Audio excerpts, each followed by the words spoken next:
Bien, estuvimos 2 semanas casi de vacaciones.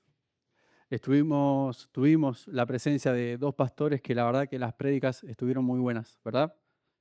Sí, les gustó la prédica de los pastores. El primero vino con un hacha directamente a los tobillos, pero el segundo nos habló con amor. Los dos nos hablaron con amor y salimos bendecidos de este lugar. Veníamos hablando y veníamos predicando, veníamos enseñando sobre Cristo en su última noche, pasando la última noche con sus amigos, pasando la última noche con sus discípulos en el aposento alto. Y esta continuidad de predicaciones, esta continuidad de exposición de su palabra, la venimos teniendo hace meses, arrancando por el capítulo 13, perdón, del Evangelio según Juan. Y hoy entramos en el capítulo 17. No vamos a exponer toda su palabra, todo el capítulo 17, pero sí vamos a ver los primeros 5 versículos. Jesús, en el Sermón del Monte, dijo que Él no vino a abolir su palabra. Él no se hizo hombre para anularla, sino que vino para cumplirla. Uno de los ministerios que Jesús cumplió fue el de sumo sacerdote.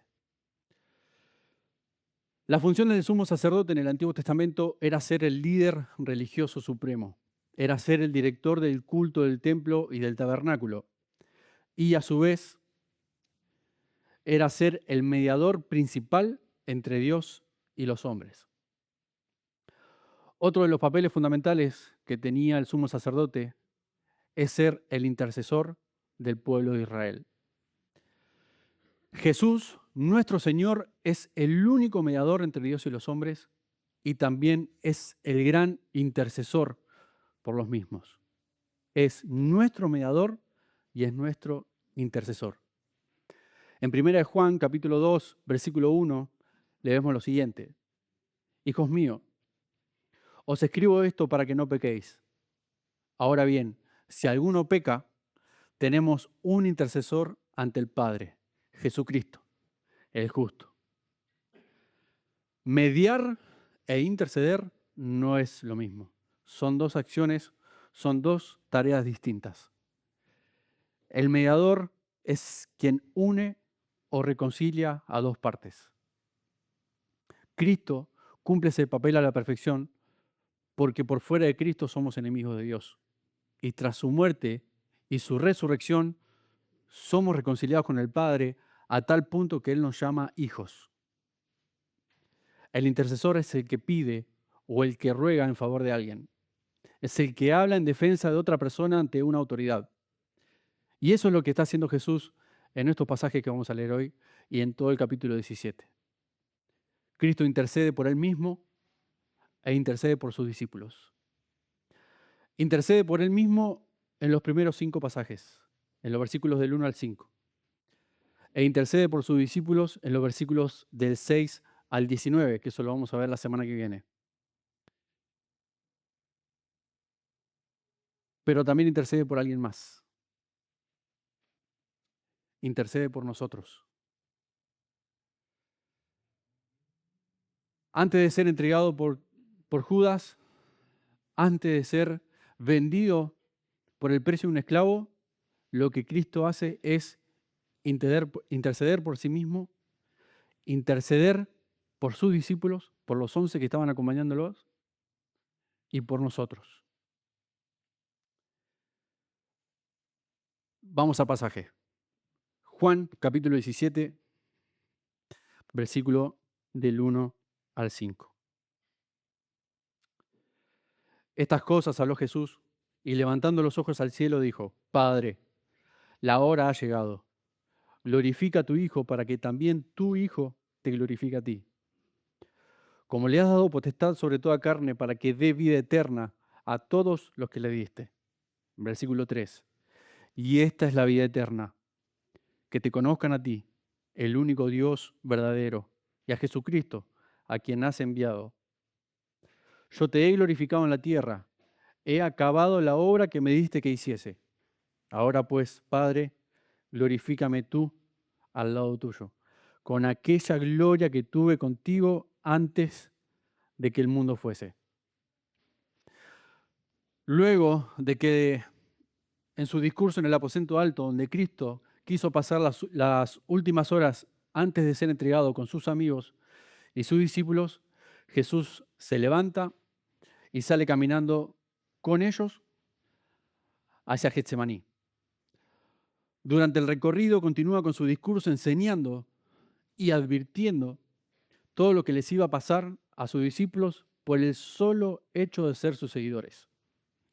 Les advierte que el mundo los va a aborrecer, de que el mundo los va a odiar, que lo van a perseguir, y todo eso se cumplió luego del ascenso de nuestro Señor.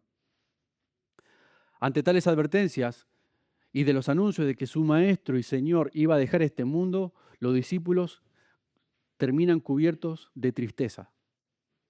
Pero Cristo, con un amor que tiene por los suyos, le promete que su tristeza se convertirá en gozo cuando venga el otro Consolador, es decir, el Espíritu Santo, la tercera persona de la Trinidad.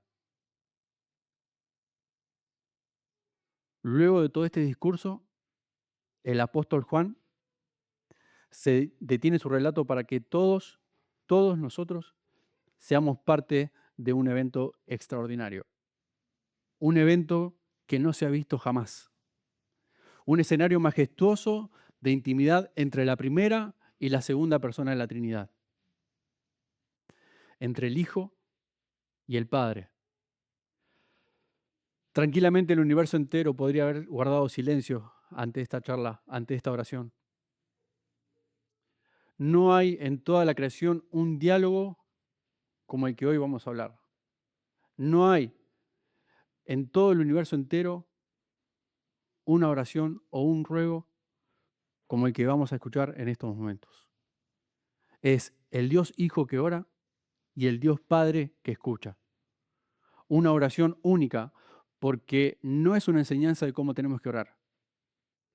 Cristo no le dice a sus discípulos, oren de esta manera. En este ruego o en esta oración tampoco encontramos una sola confesión de pecados. Es un ruego. Es el ruego del Hijo hacia el Padre. Y hay un detalle que Juan deja marcado en este relato, y es el hecho de que Jesús levanta los ojos al cielo para orar. ¿No se han preguntado por qué mira al cielo para orar si Dios está en todos lados? ¿Acaso no leemos en el Salmo 139, versículo 7 al versículo 10, ¿a dónde iré lejos de tu espíritu? ¿A dónde huiré lejos de tu presencia? Si subo al cielo, allí estás tú. Si bajo el reino de los muertos, estás allí. Si me levanto en alas de la aurora y me instalo en el confín del mar, también allí me guía tu mano. Tu diestra me controla. Sin duda, Dios está en todos lados. Dios está en todas partes y no puede estar limitado ni por el espacio y tampoco por el tiempo. El rey Salomón dice que los cielos y los cielos de los cielos no pueden contenerlo. Dios no puede estar restringido en ningún lugar, por más de que sea chico, por más de que sea grande. Y la respuesta por la que Jesús mira al cielo es porque el cielo es la morada de Dios. En Isaías capítulo 63, versículo 15, dice, mira desde el cielo y contempla desde tu santa y gloriosa morada. Aunque Dios está presente en todas partes, en su poder y sabiduría, en su santidad y su justicia, el cielo es su hogar. Edward Donnelly, un pastor presbiteriano reformado que falleció en el año 2023, dijo lo siguiente respecto al cielo, y cito, el cielo es el lugar donde la magnificencia de Dios es revelada expresamente. Sus perfecciones brillan en esplendor y belleza inimaginables. El cielo es el lugar de la gloria de Dios. Fin de la cita. Ese es el motivo por el cual Cristo alza los ojos para orar. Alza los ojos al cielo. Y la primera palabra que Cristo dice cuando ora es Padre. Padre. Es el clamor de un hijo ante la presencia de quien lo engendró. Y el hijo clamó al Padre 6 veces en todo el capítulo 17. En el versículo 11, Jesús llama al Padre Padre Santo. Y en el versículo 25 le dice Padre Justo. Este clamor expresa la intimidad única que el Hijo Eterno ha disfrutado eternamente con la primera persona de la Trinidad. Una relación que continúa después de la encarnación a lo largo de la redención de Cristo, tanto en la humillación como en la exaltación. Por causa de la obra redentora del Hijo, nosotros, los creyentes, también podemos clamar a Dios como hijos, llamándolos padres. Esta condición de hijos es derivada mediante la adopción por nuestra unión con Cristo. Luego de presentarse al Padre, declara que la hora ha llegado. Ahora sí, es el momento en que se cumpla la tarea por la cual Cristo vino a este mundo. Antes no era el momento. En Juan capítulo 7, versículo 30, y en el capítulo 8, versículo 20, Cristo dice que aún no había llegado su hora. Pero ahora sí llegó su hora.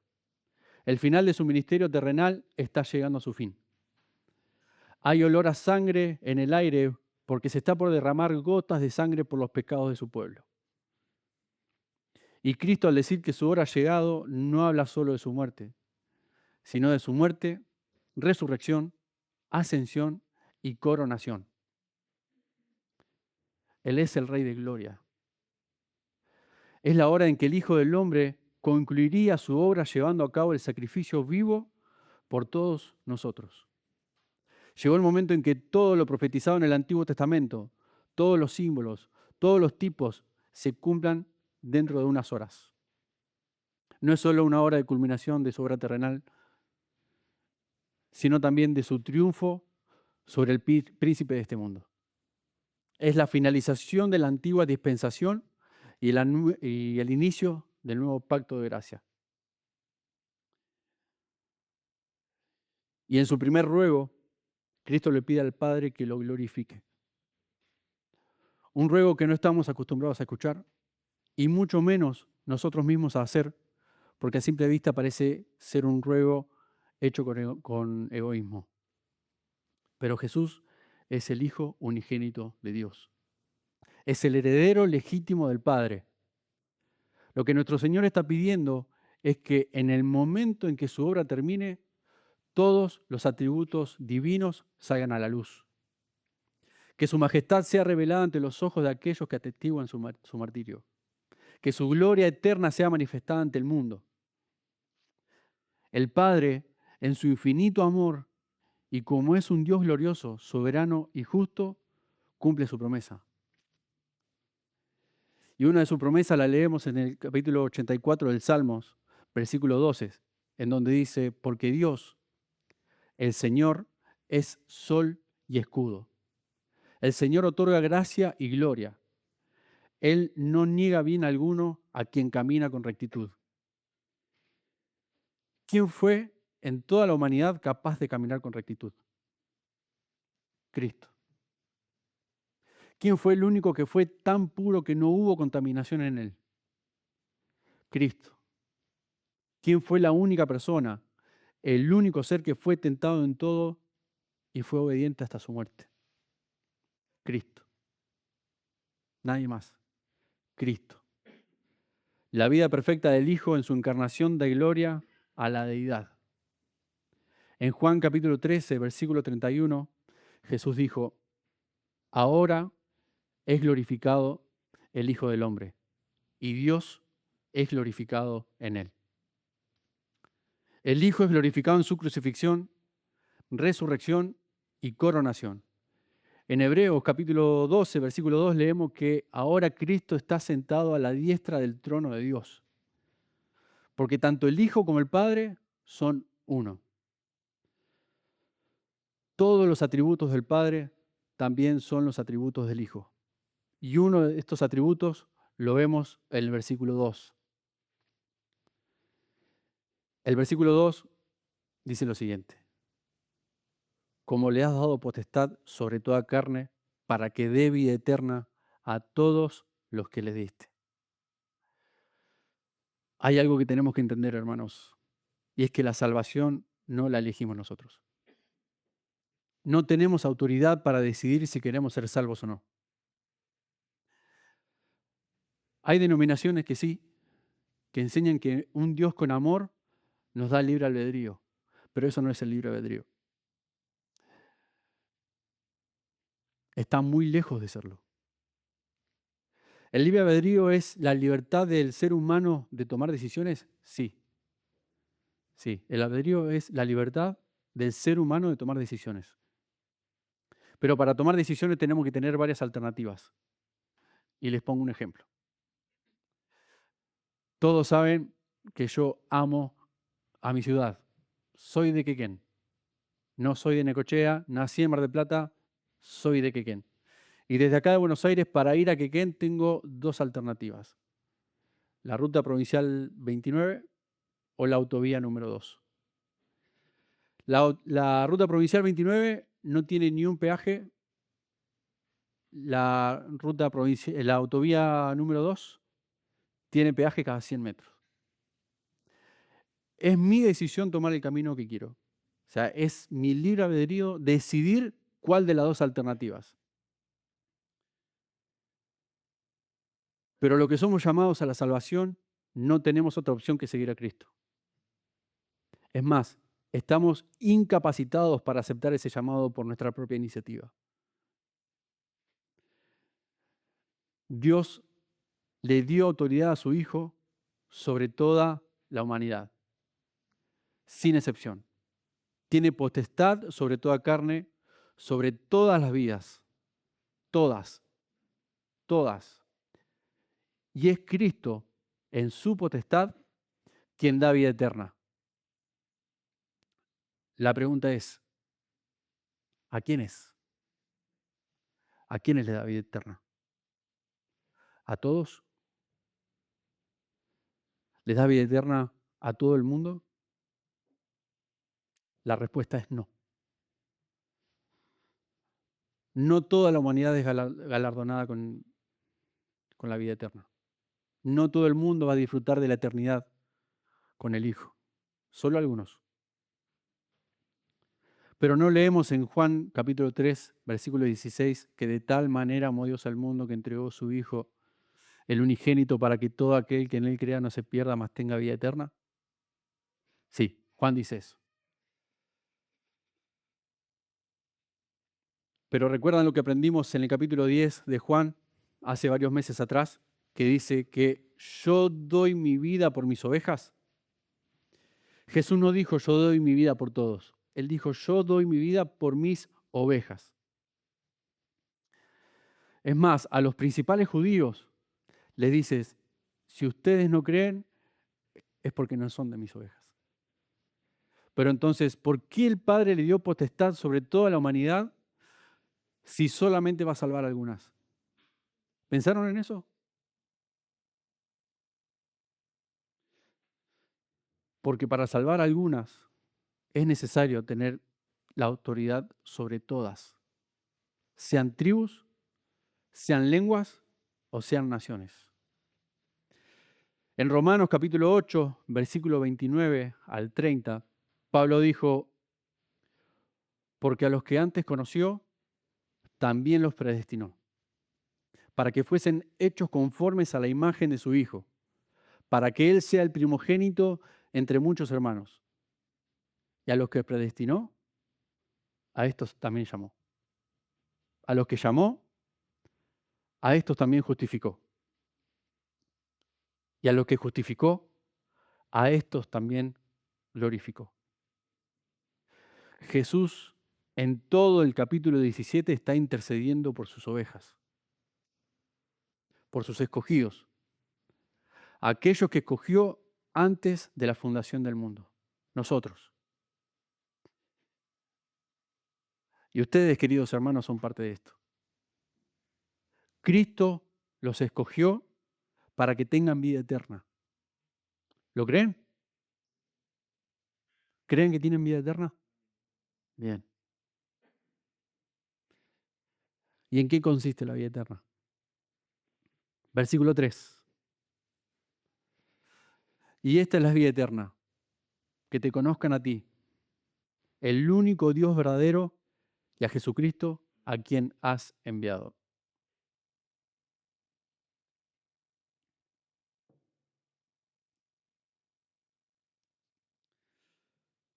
La vida eterna por el cual el Padre y el Hijo son glorificados se manifiesta en el verdadero conocimiento de a quien Él envía. Como dice en el versículo anterior, aquel que es enviado. Esta definición de la vida eterna se manifiesta conociendo al Padre. Y este conocimiento no significa saber quién es Dios. No podemos negar la existencia de Dios porque la naturaleza habla de la existencia de Dios. El ateísmo no existe. El ateísmo solamente se encarga de negarlo. No hay fundamentos de la no existencia de Dios. El Salmo 19 dice, los cielos cuentan la gloria de Dios y el firmamento anuncia las obras de sus manos. También Pablo en Romanos capítulo 1, versículo 20, dice, las cosas invisibles de Dios, es decir, su eterno poder y deidad, se hacen claramente visibles por medio de las cosas hechas.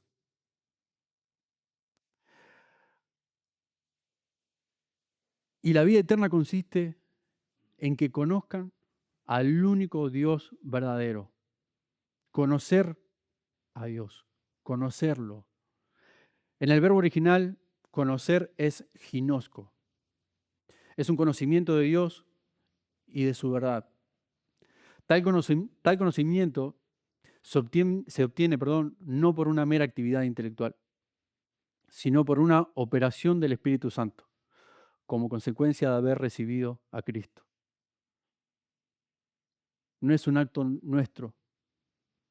No nace en nosotros conocer de esta manera a Cristo, sino que es un acto que solamente lo da el Espíritu Santo. Ese es el verdadero conocimiento. En Génesis capítulo 4 leemos que Adán conoció a Eva y dio a luz un hijo. Por lo tanto, este verbo también, conocer, denota de una relación íntima, de unión, como entre un hombre y una mujer, a tal punto de ser uno. Notemos que en el capítulo 17 de Juan, versículo 21, dice, para que todos sean uno. Como tú, oh Padre, en mí y yo en ti, que también ellos sean uno en nosotros, para que el mundo crea que tú me enviaste. En 1 Juan, capítulo 1, versículo 3, el apóstol escribe, lo que hemos visto y oído, eso os anunciamos, para que también vosotros tengáis comunión con nosotros. Y nuestra comunión verdaderamente es ¿con quién? Con el Padre y con su Hijo Jesucristo. Ese conocimiento habla de una relación íntima, personal, profunda con Cristo y con el Padre. Ese es el verdadero conocimiento. Por lo tanto, la vida eterna no es solo lo que obtenemos luego de morir. No solo significa que cuando dejemos este mundo vamos a vivir eternamente, sino que es el reflejo de una vida de obediencia en este mundo pecaminoso. Hermanos, si realmente tenemos vida eterna, se tiene que ver reflejado en nuestra vida. Si vivimos una vida de piedad, si vivimos una vida de amor los unos por los otros, si vivimos una vida de oración y en sumisión a Cristo al servicio de la Iglesia Universal, estamos gozando el principio de esta vida eterna prometida. Es una calidad de vida presente, es una realidad de bendiciones abundantes que viene de una comunión íntima y profunda con Cristo. Y esa vida eterna solo la otorga el único Dios verdadero, la única deidad que puede glorificarse a través de su Hijo Jesucristo. No hay otro Dios alguno que haya dado a su Hijo en expiación por los pecados de la humanidad. No hay. Solo hay un Dios creador de todo el universo. Y Pablo lo llama Dios vivo y verdadero en su carta a los tesalonicenses.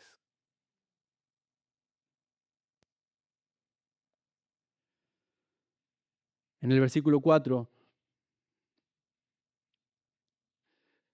Juan escribe lo siguiente, escuchando de la oración de Cristo. Yo te he glorificado en la tierra. He acabado la obra que me diste que hiciese.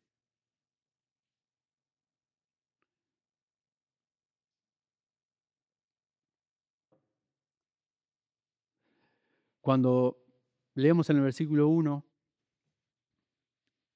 Cristo ora de que la hora de su sufrimiento ha llegado. Y en esta parte dice que ya lo glorificó en la tierra, de que terminó su obra acá en la tierra. Declara que su misión ya terminó. Dios el Padre envió a su Hijo con un solo propósito, salvar a los escogidos. Cristo fue obediente, entregó su vida de forma voluntaria, por mí, por vos, por todos nosotros. Y en este pasaje vemos cómo anticipa su victoria en la cruz, diciendo, consumado es. Tetelestai. ¿Se acuerdan que hablamos hace unas semanas? ¿Qué significa consumado es? Es la terminación de una obra que no requiere más detalles. Ya está. No se tiene que retocar más. Cristo murió una vez y para siempre por todos nosotros. Por medio de esa muerte nosotros tenemos la salvación. Y hacer la voluntad del Padre fue su mayor deleite. Obedecer fue su fuente de gozo.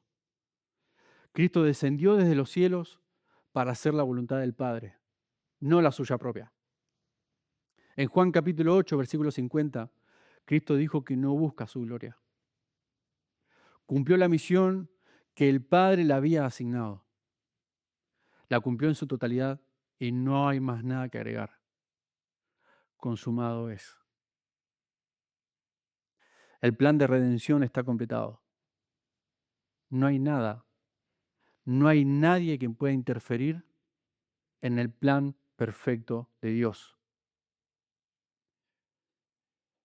¿Y cómo se completó la obra, hermanos? ¿Dónde? En la cruz del Calvario.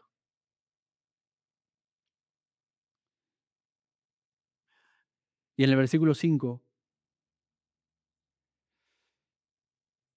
Cristo continúa orando. Ahora pues, Padre, glorifícame tú al lado tuyo, con aquella gloria que tuve contigo antes de que el mundo fuese.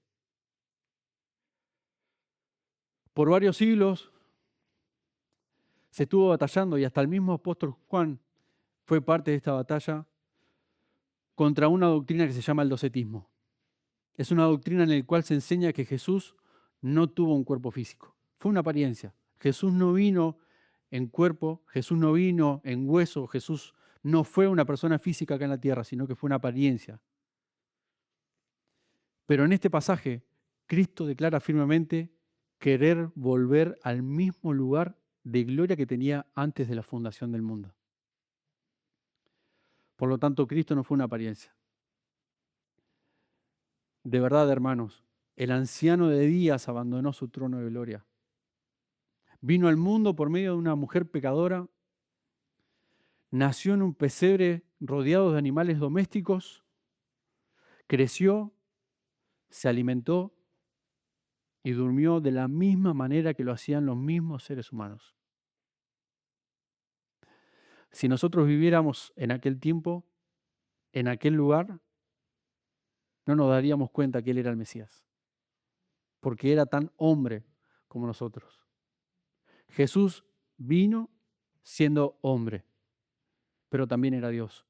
porque la única manera para expiar nuestros pecados tenía que ser 100% hombre y tenía que ser 100% Dios.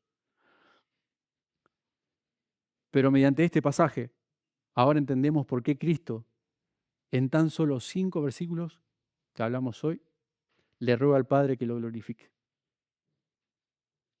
Se lo pide 2 veces, en el versículo 1 y en este que estamos leyendo en la actualidad. Cristo no solo estaba pensando en el sufrimiento que se acercaba, sino que su mirada estaba puesta en la recompensa que le esperaba por cumplir con la misión que tenía acá en la tierra. Esa recompensa era ser glorificado al lado del Padre. Cristo tiene su trono al lado del Padre. Esa gloria primera nunca había abandonado su mente. Durante todo su ministerio, el varón de dolores anheló volver al lugar que abandonó para que nosotros podamos acceder al Padre. Solo le quedaba ser coronado con espinas de 10 centímetros para luego cambiarla por una corona de gloria. Pablo lo cita de la siguiente manera en Filipenses capítulo 2, versículos del 9 al 11. Filipenses capítulo 2, versículo del 9 al 11. Por eso Dios lo exaltó soberanamente y le otorgó el más excelso de los nombres, para que todos los seres humanos, en el cielo, en la tierra y en los abismos, caigan de rodillas ante el nombre de Jesús. Y todos proclamen que Jesucristo es Señor para gloria de Dios Padre. Dios lo exaltó soberanamente. Es Dios el Padre quien se lleva toda la gloria. Y ese es el título de esta predicación. La gloria es del Padre. Cristo oraba al Padre para que lo glorifique, para que mediante su glorificación sea glorificado el Padre. Yo le pregunto, hermanos, en su forma de andar, ¿glorifican al Padre? ¿En su forma de caminar en este mundo, glorifican al Padre? Hemos aprendido que el único deleite de Jesús era obedecer al Padre. Les pregunto lo siguiente, ¿es tu deleite también?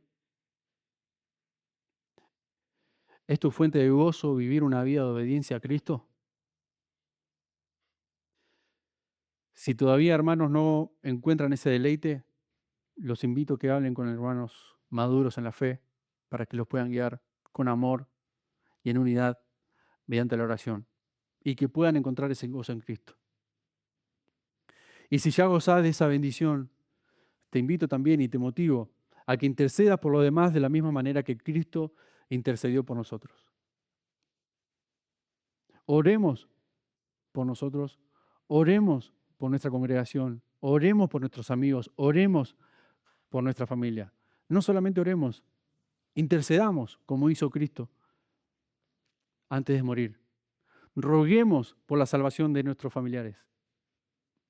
También hemos aprendido que Dios es quien en su soberanía, en su amor, en justicia y poder, elige quiénes son los llamados a reinar en gloria por toda la eternidad. Nosotros no tenemos esa potestad. Es Cristo quien los elige. Es Cristo quien nos da la vida eterna. ¿Sentís en tu corazón que sos un elegido de Dios?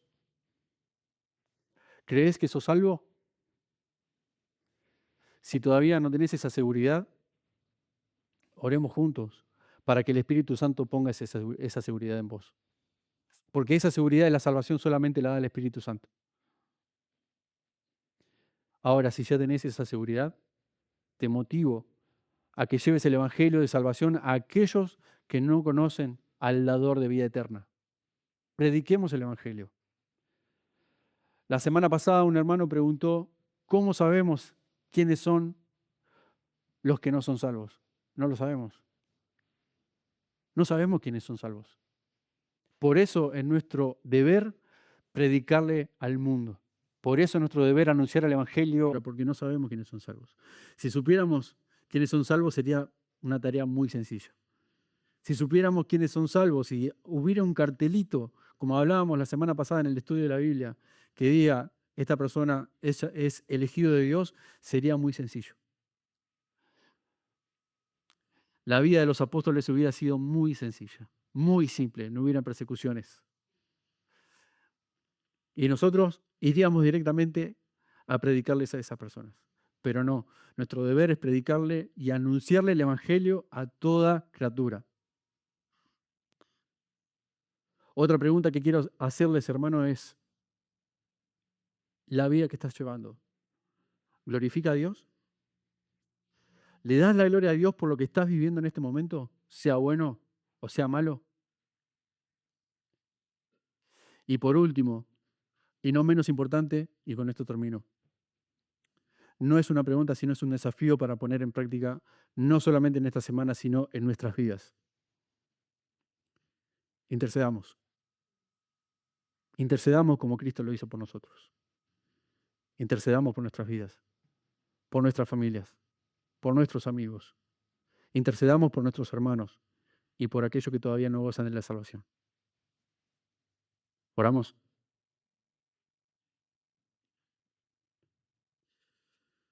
Dios amado, Rey eterno, gracias. Gracias por tu palabra. Gracias por tu amor. Gracias por abandonar tu trono de gracia para venir a rescatarnos. Gracias por venir, Señor, por nacer en este mundo tan vil, por ofrecerte como sacrificio para que nosotros podamos entrar al trono de gloria y clamar a Abba Padre. Gracias, Dios, por darnos ese acceso al Padre.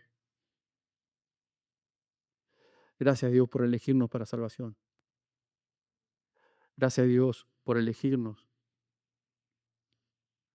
para reinar con vos en la eternidad. Y ahora te pedimos, Dios, mediante esta oración, que nos ayudes, que nos guíes, que nos saques toda vergüenza y que nos des valentía para anunciar este evangelio a aquellas personas que no te conocen. Danos valentía, Señor, en el nombre de Jesús. Amén.